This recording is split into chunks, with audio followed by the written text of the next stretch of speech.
अमृतों में से एक अमृत घी भी है। घी का भी बड़ा महत्व है। पूजा पाठ में तो घी का महत्व है ही, साथ ये कलह और रोग इत्यादि भी ठीक करता है। जी हाँ, मैं दावे से कहता हूं, कलह भी ठीक करता है। ये जो उपाय मैं आपको बता रहा हूं, ये बड़े आजमाए हुए हैं और आप भी इन्हें करके देखिएगा। रसोई घर में गाय के घी का दीपक जलाने से कलह कम होती है। गाय का घी जटामांसी और केसर मिलाकर जलाने से रोग जल्दी ठीक होते हैं। काली गाय का घी खाने से व्यक्ति शक्तिशाली हो जाता है। शरीर में गर्मी लगती हो तो गाय के घी की पैरों में तलवे पर मालिश करें। अगर अधिक कमजोरी लगे और कब्ज व पित्त रहता हो तो 1 गिलास दूध में 1 चम्मच गाय का घी और मिश्री डालकर पी लें। मैं गाय के घी को अमृत क्यों मानता हूं? क्योंकि उसमें विटामिन ए, डी और कैल्शियम होता है, फास्फोरस होता है, मिनरल्स होते हैं, पोटेशियम जैसे कई पोषक तत्व होते हैं। आपकी नाक बंद रहती है, गाय के घी का इस्तेमाल कीजिए। नाक में घी की 2 बूंदें डालिए और सर में घी की मालिश कीजिए तो सर दर्द से छुटकारा मिलेगा, बंद नाक से छुटकारा मिलेगा और बुद्धि प्रखर होगी। अब बात करते हैं गौमूत्र की। गाय के मूत्र में रोगों से लड़ने की अद्भुत क्षमता होती है और यह बहुत उच्च कोटि का बैक्टीरिया नाशक है, एंटी बैक्टीरियल एजेंट है। इसीलिए गौमूत्र से कैंसर और टीबी जैसे रोग भी ठीक हो जाते हैं। इसीलिए गौमूत्र का फसलों पर छिड़काव करने से फसलों के कीटाणु मर जाते हैं। एक खास बात मैं आपसे कहना चाहता हूं। हम ये सोच रहे हैं कि पश्चिम हमें जैविक खेती करना सिखा रहा है। पश्चिम हमें ऐसा कुछ कभी नहीं सिखाएगा जिससे हमारा लाभ हो। याद रखिएगा, पश्चिम ने हमें वो गेहूं दिया, हमें वो दालें दी, हमें वो कीटनाशक दिए जिनसे हमारे देश में कैंसर फैला।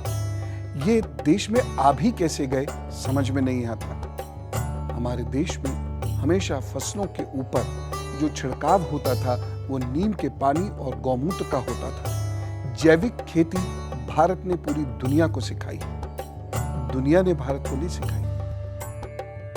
गौमूत्र का सेवन करने से पेट की कोशिकाएं और त्वचा ठीक हो जाती है।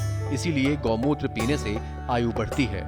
गौमूत्र हृदय और मस्तिष्क को विलक्षण शक्ति प्रदान करता है। इसीलिए जिन लोगों को नर्वस सिस्टम से संबंधित बीमारियां हैं, वो गौमूत्र का सेवन करें। गौमूत्र से शरीर में ताम्र तत्व यानी तांबे की वृद्धि होती है, जिससे वातावरण का विद्युत करंट हमारे शरीर में सही मात्रा में प्रवेश करके हमारे मस्तिष्क और दिमाग को बेहतर करता है। गौमूत्र के सेवन से मन सकारात्मक होता है, जिससे ईर्ष्या, द्वेष, निंदा, मानसिक थकावट, अवसाद जैसी समस्याएं खत्म होने लगती हैं। गाय के गोबर का भी बहुत महत्व है।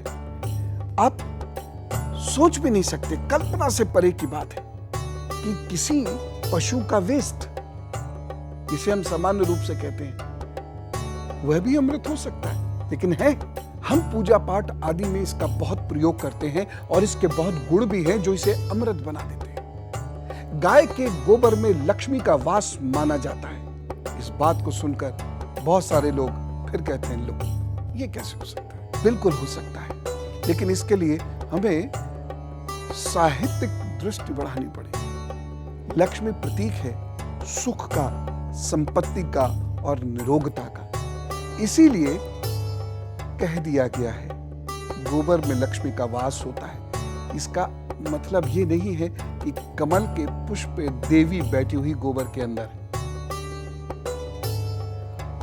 देवी के गुण जिसके लिए पूरा विश्व उनकी पूजा करता है, वह है गोबर के अंदर है। गोबर विष और वायरस को अपने अंदर खींच लेता है। यदि किसी व्यक्ति को सांप काट ले तो उसे गाय के गोबर में ऐसे दबा दें कि उसे सांस आती रहे, तो कुछ देर बाद उस व्यक्ति का जहर निकल जाएगा। जिस घर में गाय के गोबर का लेप होता है, बैक्टीरिया आदि की बीमारियां नहीं होती। यहाँ तक कि विषैले बमों का भी प्रभाव ऐसे घरों पर बहुत कम होता है। गोबर के उपले बनाकर उसका यज्ञ करें और उससे जो भस्म प्राप्त होती हो उसे दांतों पर मंजन करने से दांत के रोग शांत हो जाते हैं। यूरोप में, विशेष रूप से इटली में, मलेरिया से लड़ने के लिए भारतीय गाय के गोबर का ही प्रयोग सर्वश्रेष्ठ माना गया है। आज राम कथा के जिस भाग को हमने समझा वह है गाय। ये बात बताने का मर्म ये था, आज की कथा सुनाने का मर्म ये है कि गाय हमारी पोषक है।